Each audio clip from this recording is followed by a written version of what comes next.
Hello everyone, welcome to the video, and today we're going to be going over a full Loba guide, how to play Loba, and just some advanced tips here and there, just because she is the new legend, and I'm probably going to be maining her. So I've been kind of looking at her abilities a lot, and really thinking about how they can be used, because I don't want to make a guide that's only going to be relevant for the first week or two, and then people realize Loba is being played a different way.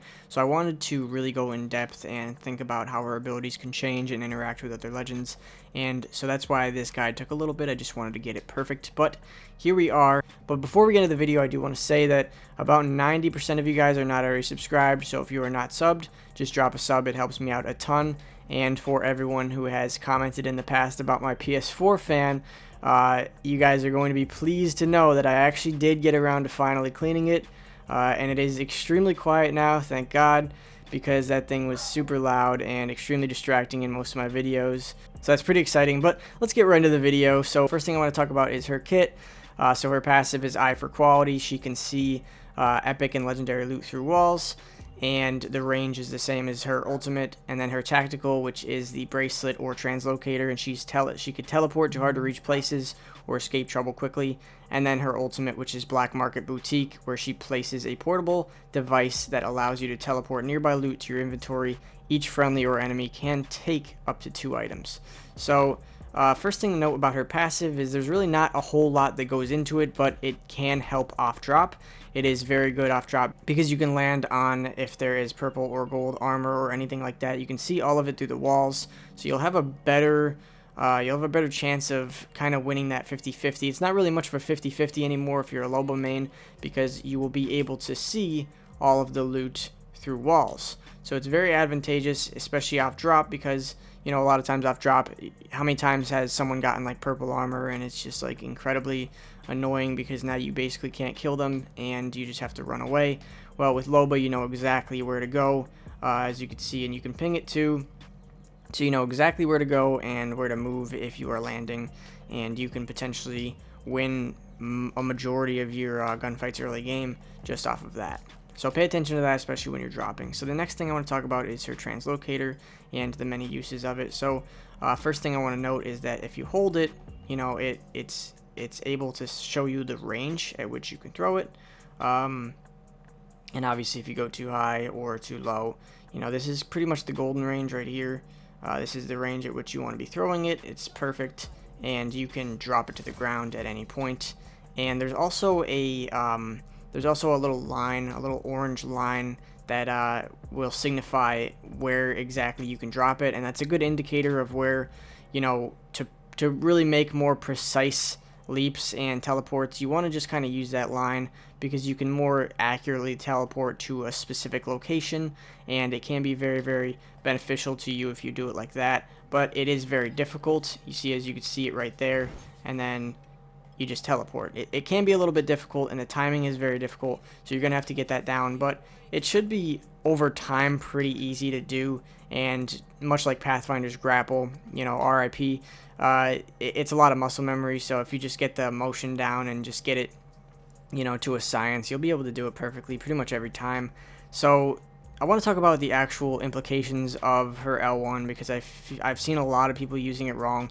If the enemy's right there, you don't want to use it to land right on them, because there is that time right there where you will not have your gun out and you're just going to get lasered. So instead of teleporting right onto the enemy, instead teleport for positioning.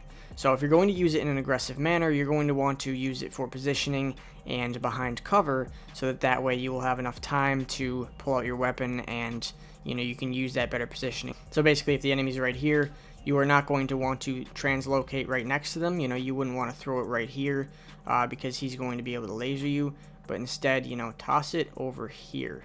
And you don't have to line it up perfectly, and that's pretty much what the R2 is for. So you don't have to be like, oh, you don't have to hold it. Basically, if you just launch it and then R2, you're pretty much golden every single time. You just have to watch that orange line, and then now you have the high ground, the better positioning on the opponent, and you're not going to get lasered because you're on high ground or you're behind cover. So you just want to keep that in mind. If you're using her L1 for an aggressive play, you just want to use it for better positioning, or you want to use it where you can get behind cover, because you do not want the enemy to see you while you're doing it, because it is not only extremely loud, but it is also very, very visual. There's a lot of it's hard to explain, but there's as you can see, it flies through the air. You know, there's a lot of visual cues that this is actually happening, so they're going to see it coming from a mile away and just laser you out of it, so avoid doing that. The next use of it is actually using it as a getaway, and this is probably the best use, I could say. Obviously, if there's free high ground and you know it's going to be very advantageous, especially in a fight, you want to use that for your translocator or the bracelet. That's definitely the method you want to use, but also using it as a getaway is just as effective. So when using Loba's L1, you just want to be aware that after you throw it, you know, you have this slowed movement speed. You cannot sprint, and you want to keep that in mind, especially when you're trying to use it to get away, just because, you know, it can be potentially dangerous because it'll just be sitting there kind of inactive. So you want to kind of, if you're being chased, you know, you want to kind of like throw it like that and then use cover. And cover is definitely the best way of using it for a getaway, because you can just launch it and then chill. So an example of this would be, you know, if there's enemies over here, right, and they're pushing up here and they're chasing me, you know, you're gonna want to like launch it over that way and then just kind of chill behind cover. That's probably gonna take me off the cliff. It did not. It actually stopped, which is awesome. So that's a really, really prime way of using it, is just getting behind cover to avoid getting shot at. You can even kind of use it a little bit, you know, tricky, kind of trick the enemy, and this is like using it to almost instant teleport.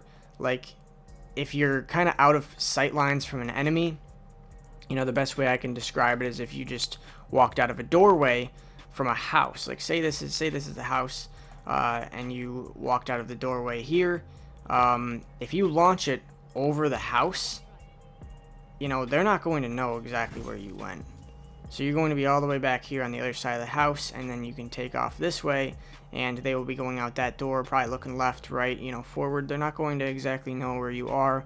It's a loud noise, so they can possibly hear it, but it will throw them off for a little bit. A lot of people don't exactly know how Loba is being played. So next thing I want to talk about is her ultimate.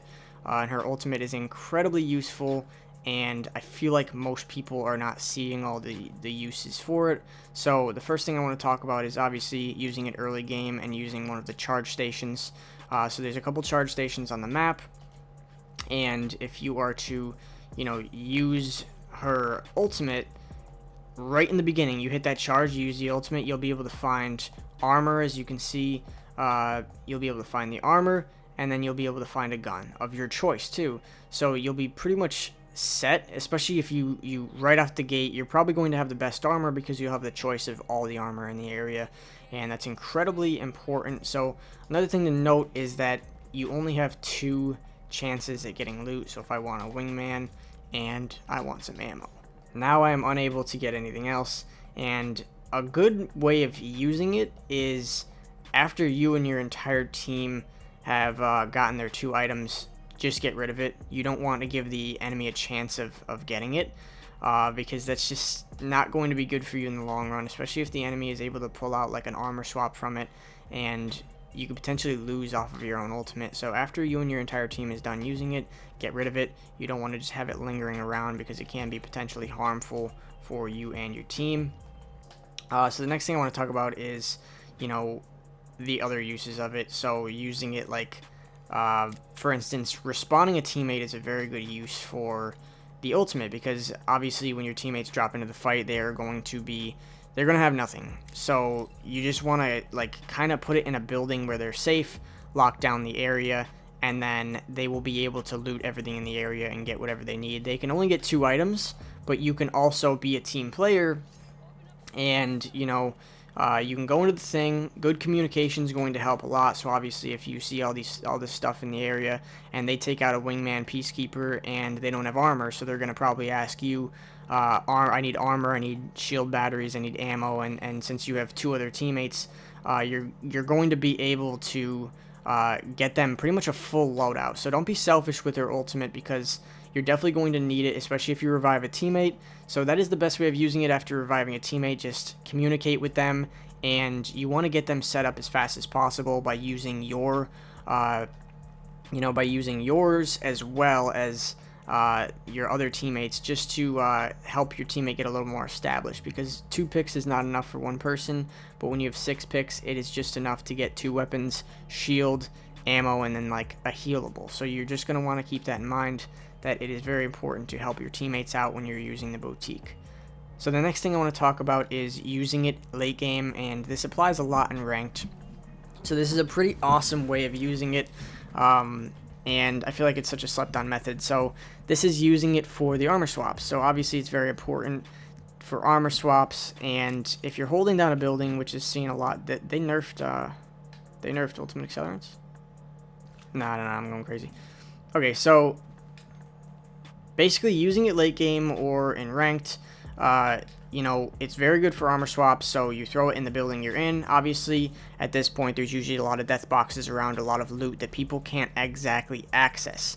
So you want to put it in a corner of a house where it can't be destroyed, because it does have low health. So you want to put it there, and you want to drag out armor swaps. So basically, you would drop your armor. That's going to disappear, obviously. But you would drop your armor, and then pull out new armor, and you would drop that, and you can potentially get, like I said before, since you guys have up to 6 picks, you can get like 6 armor swaps. Obviously that would be very dependent on what kind of loot is actually in the area, but you can get ammo, which can be much needed, especially late game. You can get all this stuff at the tip of your fingers, where you just want to be quick with it, because there's probably going to be other Lobas, but for the most part, you are going to be able to get tons of armor swaps because you have 6 picks. You're going to be able to get the meds that you need, or any ammo you are lacking. So it can be very, very amazing late game, since, as you guys may know, especially if you're a higher tier ranked player, some of the times you're not exactly able to access a box. Like if it's out in the open, like you're just not going to be able to get it, because most people are going to be looking at it, or if it's in the middle of everything, most people are just not even going to try it because it's going to be suicide. So using this is going to be your ticket to get the loot, and to be able to loot up all the boxes and they don't even have to be your kills. Someone else could have killed them, but if they died in the open, chances are their box is completely unlooted. So it's just fair game for you. And pulling out armor swaps and stuff that you may need is going to be extremely helpful for you and your team. You can just drop them on the ground, obviously put them in corners and stuff, so that if anyone pushes your building, there's just armor swaps on the ground, and you guys all know where to go with it. So I'd say that that's the most important tip, and what to keep in mind when using her actual ultimate. You just want to keep in mind that, as a collective, you guys do have 6 picks, and after you're done with it, get rid of it. You don't want it just chilling around for the enemies to take. So use them for armor swaps, use them for whatever you need. It's very beneficial late game, it's very beneficial early game, and all throughout the game if you ever need a res. This is amazing. It's an amazing ultimate, and I feel like a lot of people are not seeing its potential. So that's pretty much it for today's video. Like I said, she is a brand new legend, so if I forgot anything, just comment below. Chances are, as the game develops and as more people learn different ways of using her and how she interacts with people, such as like Wraith, I can see her interacting with Wraith very well, such as using her as a getaway. You could maybe throw the translocator right into her portal. I know Gibraltar's ult goes through it, so there's a chance that Loba's L1 can go through Wraith's portal, but she's probably going to interact with other legends very well, so just keep that in mind. And since this is a very relatively new legend, so it's not 100% concrete that this is going to be how she's being played 2-3 months from now, so I guess we'll just have to see. But that's pretty much it for today's video, so thank you guys for watching, and I will see you next time.